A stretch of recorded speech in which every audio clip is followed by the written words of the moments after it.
In the expensive silence of the private dining room, the only sound was the clinking of ice in whiskey glasses. Amara, a 27-year-old African woman, moved with a quiet grace between the heavy oak chairs. Her uniform, a crisp white collared shirt, red vest, red skirt, and a matching red tie, was a bright spot of color in a room filled with powerful men in gray suits. Her job was to be invisible, to refill water glasses and clear plates while hearing nothing. But Amara saw and heard everything. Her job as a waitress was a self-imposed exile from a past life that had betrayed her, but the genius she possessed had never left. It was merely sleeping. Tonight, it was wide awake and screaming. At the head of the table sat Jinwoo, a man who commanded the room with the effortless authority of a king. Dressed in an immaculate black Mafia suit and a white collared shirt, his handsome face was a mask of cool indifference, but his dark eyes missed nothing. At only 31, he was the powerful Korean mafia boss of the city's largest syndicate, a man known for his sharp mind and brutal code of honor. His associate, a nervous, sweating man named Mr. Choi, was finishing a presentation. On the table, next to a bottle of scotch and a stack of bonds, lay an old document and a diamond the size of a pigeon's egg. "As you can see, Mr. Kwon," Mr. Choi said with a flourish, "the imperial seal of the last Joseon Empress is certified. And the Tears of the Dragon diamond is flawless. The $150 million is a mere formality." As Amara refilled Mr. Choi's water glass, her eyes flickered over the items. Her mind, a vast library of obscure knowledge, instantly saw the truth. The document's paper had the wrong watermark for its supposed age, a subtle detail that screamed it was a modern fake. The diamond, while stunning, had a tiny flaw near its edge, a telltale sign that it was a synthetic stone created in a lab, not the legendary natural gem. A cold dread filled her. To speak up would be suicide. She was just a waitress, an invisible woman in a city that barely saw her. But to let this betrayal happen, to let this treacherous insider swindle a man like the Korean mafia boss Jinwoo, that felt like a different kind of death. Her heart hammered against her ribs as she placed the water pitcher down on the table. The soft click sounded like a gunshot in the silent room. Jinwoo's sharp, cold eyes lifted from the diamond and landed directly on her. For the first time, she was no longer invisible. She was a target. The decision was made. Amara straightened her back, feeling the weight of every man's gaze fall upon her. The bodyguards by the door tensed. Mr. Choi shot her a look of pure hatred. Only Jinwoo remained perfectly still, his eyes narrowed with a predatory focus. He didn't dismiss her. He waited. Amara's voice was steady and clear, betraying none of the fear inside her. She looked directly at the powerful man at the head of the table and spoke in perfect Korean, a language she had mastered long ago. "Excuse me, Mr. Kwon," Mr. Choi scoffed. "What is it, girl? We are in the middle of something very important dash." "The document," Amara said, her eyes locked on Jinwoo's, completely ignoring his underling. "And the stone. They are fake." A deep, profound silence fell over the room. Mr. Choi's face turned a sickly white. "This is absurd," he blustered. "Mr. Kwon, this waitress is delusional. She should be removed immediately." Jinwoo raised a single, elegant finger, and Mr. Choi's mouth snapped shut. The mafia boss had not taken his eyes off Amara. A dangerous curiosity was stirring in their depths. "Explain," he commanded. The word was not a request. Amara's mind raced, pulling from years of study. "The papers for the imperial seal are dated 1898, she began, her tone shifting from waitress to expert. "But the watermark on the paper is a style that wasn't used for official Korean documents until 1905. The original would have been on traditional hanji paper. This is high-quality linen, but it's wrong." She then nodded towards the diamond. "And the Tears of the Dragon, it's famous for having 0 impurities. This stone, under magnification, has a tiny flaw. It's a brilliant synthetic, made in a lab. Worth a lot of money, but not a fraction of the price of the real thing. It's a magnificent forgery, but a forgery nonetheless." Mr. Choi was trembling now. Lies. How could a waitress possibly know such things? He stammered. Amara met his frantic gaze. Some of us have hobbies, she said simply. Jinwoo finally broke his silence, his voice a low purr. And what, little waitress, is your hobby? Debunking $100 million deals. He pushed his chair back and stood, a powerful protector emerging from the cold businessman. He gave a curt nod to his guards. Take Mr. Choi to the car, then his focus returned to Amara, a new, intense light in his eyes. You're coming with me. You're going to prove it. The ride to his penthouse was thick with silent intimidation. Amara sat on the plush leather of the armored sedan, watching the city lights blur past. What have I done? She wondered. She had shattered her quiet, anonymous life and been pulled into the world of a dangerous Korean Mafia boss. She stole a glance at him. He was brutally handsome, but it was the intelligence in his stillness that was truly captivating. He was more than a gangster. He was a king in his own kingdom. He finally turned his head, his gaze pinning her to the seat. You are not a waitress, he stated.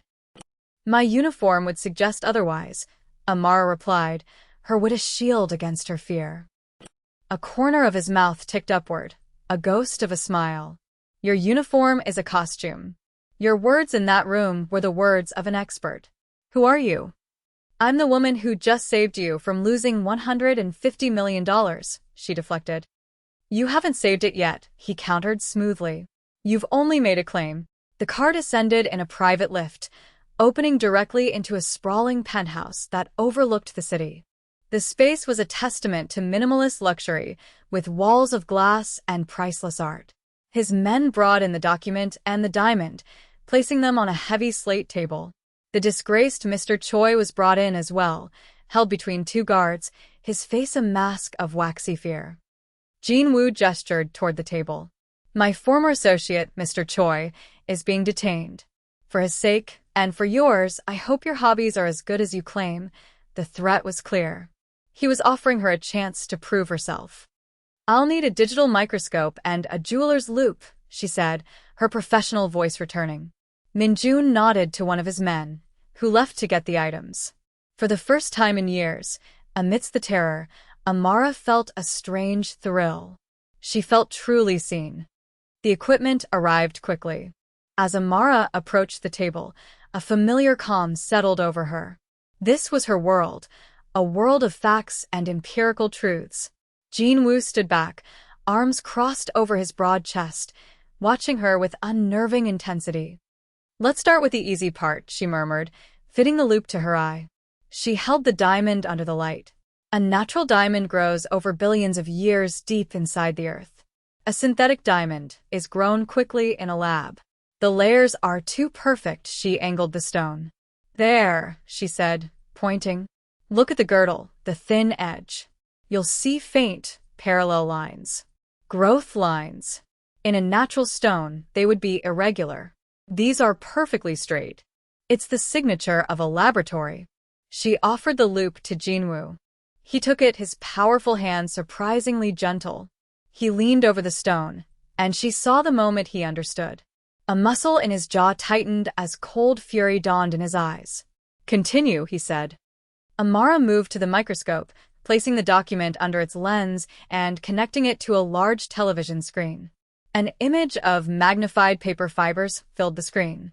As I said, this should be hanji paper. Notice the smooth, uniform fibers here? This is modern linen pulp. She switched to a UV light, and a faint, glowing watermark appeared, an intricate letter. And there's the forger's biggest mistake. Pride. That is the signature of Albrecht Haupt, a brilliant forger who was caught in 2018. He couldn't resist hiding his own mark in his work. This isn't just a fake, Mr. Kwan. It's a Haupt fake. She switched off the equipment. The silence in the room was heavy, with irrefutable proof. Mr. Choi let out a choked sob. Amara felt a grim satisfaction. Her expertise, the very thing that had once ruined her life, had just saved it. All eyes turned to Jinwoo. His face was calm, but his eyes were a brewing storm. He walked slowly toward Mr. Choi, who began to babble pathetic excuses. Minjun, it was a mistake. They threatened my family. Jinwoo stopped in front of him. You are my father's man, he said, his voice quiet and deadly. He trusted you. I, against my better judgment, continued that trust. You did this out of jealousy. You thought I was too young. You saw this as a way to bankrupt me. He turned his back on Mr. Choi, a gesture of final dismissal. Get him out of my sight, he commanded his guards. Ensure his betrayal is met with the appropriate consequences. The guards hauled the weeping man away. Jinwoo then walked to the bar and poured 2 glasses of scotch. He handed one to Amara. You have a remarkable talent, Amara, he said, using her name for the first time. I'm in your debt. You don't owe me anything, she said, her voice a little shaky now that the adrenaline was fading. I don't recall discussing a fee, he said, a hint of a real smile on his face. $150 million is a significant sum to save. I believe a finder's fee is in order. Let's say 1%. And a new job. Your talents are wasted serving drinks. $1.5 million and a new life. It was an entry into his world, a world of danger and intrigue. She looked at his handsome, dangerous face. What kind of job? She asked, her heart beginning to pound for an entirely different reason. I have a feeling, the powerful Korean Mafia boss said, his eyes holding hers, that you will be my new truth detector. Amara's new life was both jarring and seductive. She was now a consultant for the city's most feared Mafia boss. She moved into a suite in his penthouse, complete with a state-of-the-art laboratory. Her waitress uniform was replaced by a wardrobe of designer clothes. But the tension remained, especially in the charged space between her and Jinwoo. He would often appear in her lab late at night, a glass of scotch in hand, simply to watch her work. His gaze was a physical weight, a mix of curiosity and something deeper. You look at a painting as if you're interrogating it, he observed one evening. Every object tells a story, she replied, not looking up from a 17th century canvas. The paint, the varnish, the brushstrokes, they're all witnesses. My job is to hear their testimony. He stepped closer, his clean scent cutting through the sterile air of the lab. And what is this one telling you? It's telling me it was painted by a student of Rembrandt, not the master himself, she explained. A shortcut in the primer that Rembrandt never would have taken. She finally turned to look at him, their faces only inches apart. His eyes were no longer cold, but dark and intense. You see things others miss, he murmured. It's been called a curse, she whispered. The air crackled between them. He respected her mind, and she was drawn to the honor she saw beneath his ruthless exterior. It was a dangerous, intoxicating dance. To me, he said, his gaze dropping to her lips, it is the most valuable thing in this city. The romance between them wasn't in flowers or sweet words. It was in this shared space of mutual, high-stakes appreciation. The consequences of Mr. Choi's betrayal came swiftly. His confession revealed a conspiracy with a rival syndicate, the Yamashita Gumi. They had supplied the forgeries, planning to use the failed deal to trigger a financial crisis and seize Jinwoo's territory. The threat was now immediate and lethal. One rainy evening, a silent alarm beeped on Amara's computer. An encrypted file had arrived from outside Jinwoo's network. Her fingers flew across the keyboard, bypassing the security. An image loaded on her screen, a security feed from the lobby showing 3 men in maintenance uniforms with bulges under their jackets. They weren't there to fix anything. Just as she was about to call Jinwoo, the door to her lab slid open. He stood there, phone already to his ear, his face grim. They're in the building, he said, his voice laced with steel. We're leaving. Now. He grabbed her arm and pulled her from the lab. The penthouse was now a war zone, his men moving with deadly grace. He led her to a hidden panel in his library that opened onto a dark stairwell. They'll cut the power to the elevators, he explained, guiding her down. The sound of muffled gunfire echoed from above. Strangely, panic didn't take hold. With Jinwoo's hand firmly on her back, she felt safe. They emerged into the underground garage where a black sedan was waiting. As they ran for the car, 2 gunmen appeared from the shadows. Jinwoo reacted instantly, shoving Amara behind him and shielding her with his body as he drew his own weapon. The garage erupted in gunfire. Crouched behind him, Amara saw the muzzle flashes illuminate his face, his expression one of absolute, lethal focus. He was not just a businessman. He was a warrior defending his territory, and she was now part of it. They escaped to a stark, anonymous safe house. The silence here was thin and hollow. Jin-woo was on his phone, speaking in rapid, low Korean, a general rallying his troops. Amara wrapped her arms around herself, finally feeling the aftershocks of the attack. In that garage, she had been completely vulnerable, and he had been willing to die for her. He finished his call and turned to face her. A long, shallow gash was on his forearm, a crimson line on his white shirt. "You're hurt," she said. He glanced down as if it were nothing. Amara found a first aid kit and gently began to clean the wound. He tensed, then relaxed, allowing her to care for him. The quiet intimacy of the moment felt more profound than any kiss.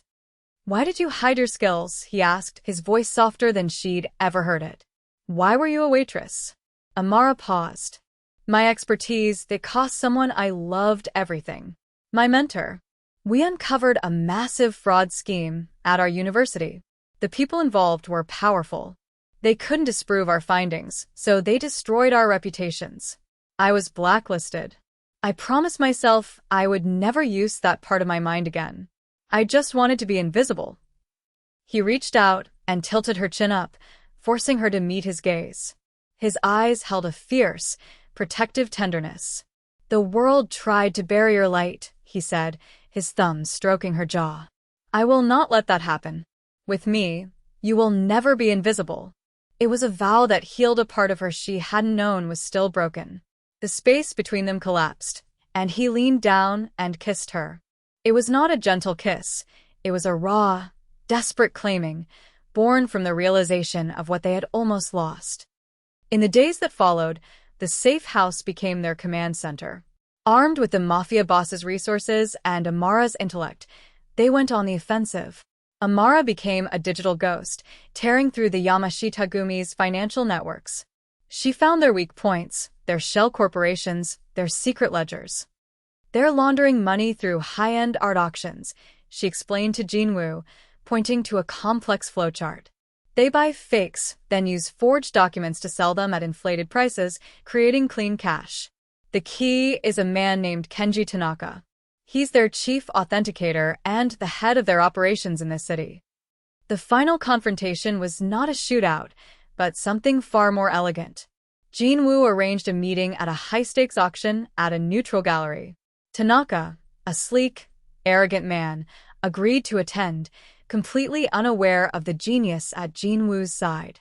Amara walked into the gallery on Jin-woo's arm, no longer a waitress but his queen, dressed in a stunning black gown. The climax came when the auction centerpiece was unveiled, a supposed Van Gogh painting.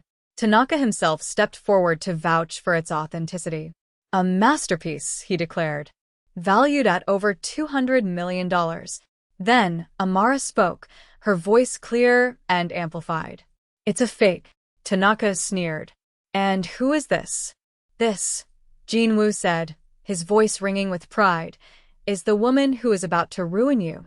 With cold precision, Amara publicly dismantled the forgery, pointing out the use of modern paints and the wrong type of canvas. She exposed not just the painting, but Tanaka's entire operation. As she spoke, Jin-woo's men, disguised as staff, silently blocked the exits. The police, armed with the evidence Amara had anonymously provided, raided the gallery. Kenji Tanaka was exposed not by a bullet, but by the truth. With their network shattered, the Yamashita-gumi's power crumbled. The war was over. Back in the penthouse, the city lights glittered below like a conquered kingdom. The room, once a symbol of Jin-woo's solitary power, now felt like their shared sanctuary. He came to stand behind her, wrapping his arms around her waist. "It's over," she whispered. "A new beginning," he corrected. He turned her to face him, his eyes filled with respect, adoration, and profound love. "I once told you that your talent was the most valuable thing in the city," he said, his voice a low rumble. "I was wrong. You are the most valuable thing in my life." Tears of joy welled in Amara's eyes. The invisible girl was gone, replaced by a woman who had found her power, her purpose, and her partner. In the heart of extraordinary danger, she had found a love that was real. She rose on her toes and kissed him, a promise of a shared future. Their story was proof that the most powerful force isn't brute strength, but the brilliant triumph of an underdog genius and the powerful protector who is wise enough to see her. As the city glittered below, their new reign had just begun.